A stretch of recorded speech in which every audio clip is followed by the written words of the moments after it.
നമസ്തേ, കഥകൾ അതിസാഗരത്തിലേക്ക് സ്വാഗതം. ഈ ചാനൽ ഒന്ന് സബ്സ്ക്രൈബ് ചെയ്യാൻ മറ്റുള്ളവരെ പ്രേരിപ്പിക്കണം. ഞാൻ പറയുന്ന കഥകൾ കുട്ടികൾക്ക് പറഞ്ഞു കൊടുക്കണം. ധാർമ്മിക ബോധമുള്ള കഥകളാണല്ലോ, ജാതക കഥകളാണല്ലോ ഇപ്പോൾ പറഞ്ഞുകൊണ്ടിരിക്കുന്നത്. ഇന്ന് പറയുന്ന കഥ ആട്ടിൻകാട്ടം തന്ന പുരോഹിതൻ എന്ന കഥയുടെ രണ്ടാം ഭാഗം. നമ്മളെവിടെ വരെ നിർത്തിയേ? കൊച്ചവൻ്റെ കഴിവ് കണ്ട് അദ്ദേഹത്തിൻ്റെ ഉന്നം തെറ്റാതെയുള്ള ഏറുകൊണ്ട് താഴെ വീഴുന്ന ഇലകളെ കൊണ്ട് പല മൃഗങ്ങളുടെയും രൂപം സൃഷ്ടിക്കുന്ന ആ കൊച്ചവൻ്റെ അത്ഭുതകരമായ ആ സൂത്രപ്പണി കണ്ടിട്ട് രാജാവ് അദ്ദേഹത്തെ രാജകൊട്ടാരത്തിലേക്ക് കൊണ്ടുപോയി. രാജകൊട്ടാരത്തിൽ കൊണ്ടുപോയിട്ട് രാജാങ്കണം, വളരെ രാജസദസ്സ് രാജാങ്കണത്തിൽ വച്ചിട്ടാണ് കേട്ടോ രാജ്യസഭയൊക്കെ കൂടുക. എല്ലാ മന്ത്രിമാരും ഉപദേഷ്ടാക്കളും രാജ്യത്തെ പ്രമുഖരായിട്ടുള്ളവരൊക്കെ ഉണ്ടാകും. അങ്ങനെ ഇരിക്കും. ഇദ്ദേഹം അവിടെ ചെന്നിട്ട് സുഖമായിട്ട് കുളിച്ചുകൊണ്ട് താമസിച്ചിട്ട് അങ്ങനെ 2 ദിവസം കഴിഞ്ഞു.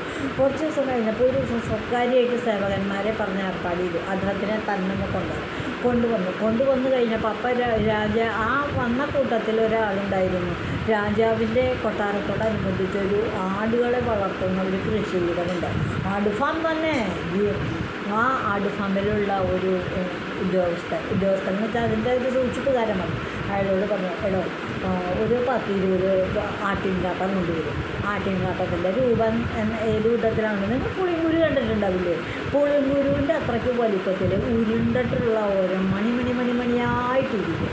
അതാണ് ആട്ടിൻകാട്ടം. കറുത്ത നിറത്തിലുള്ള പയറാണെന്നൊക്കെ തോന്നിക്കൽ ആ ആട്ടിൻകാട്ടം കൊണ്ടുവരാൻ പറ്റും. ആട്ടിൻകാട്ടം ഉണങ്ങിയ ആട്ടിൻകാട്ടമാണ് കിടന്നിട്ടിട്ട് പിന്നെ അങ്ങനെ കിടന്നു.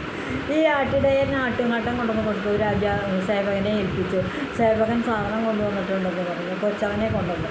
കൊച്ചവൻ വന്നു കഴിഞ്ഞിട്ട് രാജാവ് ചോദിച്ചു, ഈ രാജാങ്കണത്തിൻ്റെ അറ്റത്തായിട്ടൊരു വലിയൊരു മാവ് നിൽക്കുന്നുണ്ട്. ആ മാവിൽ നല്ലൊരു പോടുണ്ട്. ആ പോടിനൊരു പ്രത്യേകതയുണ്ട്. എന്താണെന്നല്ലേ, ആ പോടിന് ഇവിടെ നിന്ന് പോട് കാണുന്നുണ്ട്. അതേ സമയത്ത് അത് തുളഞ്ഞ് അപ്പുറത്ത് നിൽക്കുന്നുണ്ട്. അപ്പുറത്ത് കുറച്ച് വലുതാണ്. കറക്റ്റായിട്ട് എറിഞ്ഞു കഴിഞ്ഞിട്ടുണ്ടെങ്കിൽ ഈ പോടി കൂടെ എറിയുന്ന വസ്തു എന്തായാലും ഇതിൻ്റെ വലുപ്പത്തിലുള്ള വസ്തുവാണെങ്കിൽ തിരിച്ചിങ്ങോട്ട് വരികയും ചെയ്യും. അങ്ങനെയാണ്. അന്ന് സേവകനെ കൊണ്ടുവന്നിട്ട് സേവകൻ കൊച്ചവനൊക്കെ ഇത് പറഞ്ഞ് ഏർപ്പാട് ചെയ്തു. ഈ പോടിനകത്തേക്ക്, താഴ്ത്തു നിന്ന പോടിനകത്തേക്ക് ആട്ടിൻകാട്ടം എറിഞ്ഞ് പോടിനകത്ത് വയ്ക്കാൻ നിങ്ങൾക്ക് സാധിക്കുമോ? ഞാൻ ശ്രമിച്ചു നോക്കാൻ പറഞ്ഞു. അങ്ങനെ ചെന്നു. ഈ ആട്ടിൻകാട്ടത്തിൻ്റെ ഒരു പാത്രത്തിലാക്കിയിട്ട് ഈ കൊച്ചവൻ്റെ കയ്യിൽ കൊടുത്തു. കൊച്ചവൻ അത് ഓരോന്നെടുത്തിട്ട് കറക്റ്റായിട്ട് പേറുണ്ട്. എറിഞ്ഞു കഴിഞ്ഞപ്പോൾ ഇതൊക്കെ എവിടെയാണ്? പോളിനകത്തായി. ഒരു 10-20 ആട്ടിൻകാട്ടം പോളിൻ്റെ അകത്തിരിക്കുക. ഒരെണ്ണം താഴെ പോയില്ല. എല്ലാം പോളിനകത്ത് കയറ്റാനായിട്ട് കൊച്ചവന് സാധിക്കും. രാജാവിന് വലിയ സന്തോഷമായി. അന്ന് വൈകുന്നേരം കൂടുന്ന രാജസദസ്സിൽ വെച്ചിട്ട് അപ്പം ചാരന്മാർ വന്നവരുടെ വിവരം അറിയിച്ചു. അടുത്തുള്ള രാജ്യക്കാർ നമ്മളെ യുദ്ധം ചെയ്ത് ആക്രമിച്ച് കീഴടക്കാനായിട്ട് വരാനുള്ള പ്ലാനുണ്ട്. അവരുടെ രാജ്യത്ത് ഒരുക്കം നടക്കില്ല.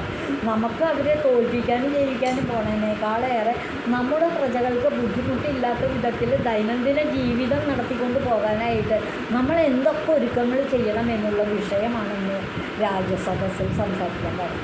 അതിന് സൈനിക ഉദ്യോഗസ്ഥന്മാർ വരുന്നുണ്ട്, പടയാളികളൊക്കെ വരുന്നുണ്ട്, രാജ്യത്തുള്ള പ്രമാണിമാർ വരുന്നുണ്ട്, ധാരാളം ഭൂസ്വത്തുള്ള വ്യാപാരികളുണ്ട്, കർഷകരുണ്ട്, ഇവരൊക്കെ ഉണ്ട്.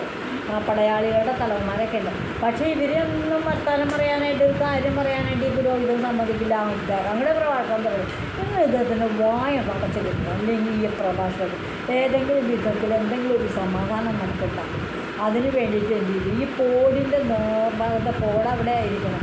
എല്ലാവരും വന്നു. അവരവരുടെ മീറ്റിംഗ് തുടങ്ങി. അവരവരുടെ സ്ഥലങ്ങളിലൊക്കെ വന്നിരുന്നു. രാജപുരോഹിതരുന്നു, മന്ത്രിമാരൊക്കെ ഇരുന്നു, മറ്റു ഉപമന്ത്രിമാരിരുന്നു, സൈനിക നേതാക്കന്മാരൊക്കെ ഇരുന്നു. എല്ലാ കാര്യം രാജാവും സിംഹാസനത്തിൽ വന്നിരുന്നിട്ട് പറഞ്ഞു, ഇതൊരു പ്രധാനപ്പെട്ട കാര്യം ചർച്ച ചെയ്യാനാണ് നമ്മളിവിടെ കൂടിയിരിക്കുന്നത്. നമ്മുടെ രാജ്യത്തിൻ്റെ നേരെ അടുത്ത രാജാവ് യുദ്ധം ചെയ്യാൻ തയ്യാറായിരിക്കുകയാണ്.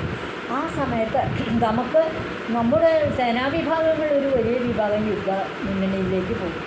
അപ്പോൾ ഇവിടെ പ്രജകളൊക്കെ സുരക്ഷിതരായിരിക്കണമെന്നുണ്ടെങ്കിൽ, അവരുടെ ദൈനംദിന ജീവിതം ബുദ്ധിമുട്ടില്ലാതെ നടത്തിക്കൊണ്ട് പോകണമെന്നുണ്ടെങ്കിൽ എന്തൊക്കെ കരുതൽ നടപടികൾ എടുക്കണം നമ്മൾ അതിനെ പറ്റിയിട്ടാണ് ഇന്ന് നമുക്ക് സംസാരിക്കാനുള്ളത്. രാജാവ് ഇതങ്ങോട്ട് പറഞ്ഞു കഴിഞ്ഞില്ല. പുരോഹിതൻ അങ്ങോട്ട് ചാടിക്കളിച്ചെണീറ്റില്ല. ആ മഹാരാജാവേ, നമ്മൾ ഒരു യുദ്ധത്തിന് പോകുമ്പോൾ നമ്മുടെ പ്രജകളുടെ സംരക്ഷണത്തിന് വേണ്ടി നമ്മൾ ചില കരുതലൊക്കെ എടുക്കേണ്ടതുണ്ട് എന്ന് പറയല്ല. എന്ന് കഴിഞ്ഞ കരുതലുകൾ എന്തൊക്കെയാണെന്ന് ഞാനിപ്പം അങ്ങോട്ട് എന്ന് പറഞ്ഞിട്ട് വായങ്ങോട്ട് തുറക്കുമ്പോൾ ഏതൊക്കെ എന്താ തോന്നിട്ട് അപ്പോൾ എന്താ ഒന്നും വിചാരിക്കാൻ വിചാരിച്ച് വീണ്ടും തോന്നുന്നു. കരുതൽ ആദ്യം തന്നെ കുടിവെള്ളത്തിൻ്റെ കാര്യമാണ്. കുടിവെള്ളം എല്ലാ ദിക്കിലും നമ്മളെ ജലസംഭരണികളിലൊക്കെ കുടിവെള്ളം നിറച്ച് വയ്ക്കണം. കാര്യം ഇദ്ദേഹം പറഞ്ഞ കാര്യങ്ങളോ അത് വേണ്ടതാണ് എന്നത് ഇദ്ദേഹം പറഞ്ഞു. ഇത് വേറെ ഒരാൾക്ക് ഇത് പറയാൻ നമ്മൾ അപ്പോഴും വീണ്ടും എന്തോ ഒരു സാധനം തല്ലെടുത്ത് കൂടെ പോകണം പോലെ.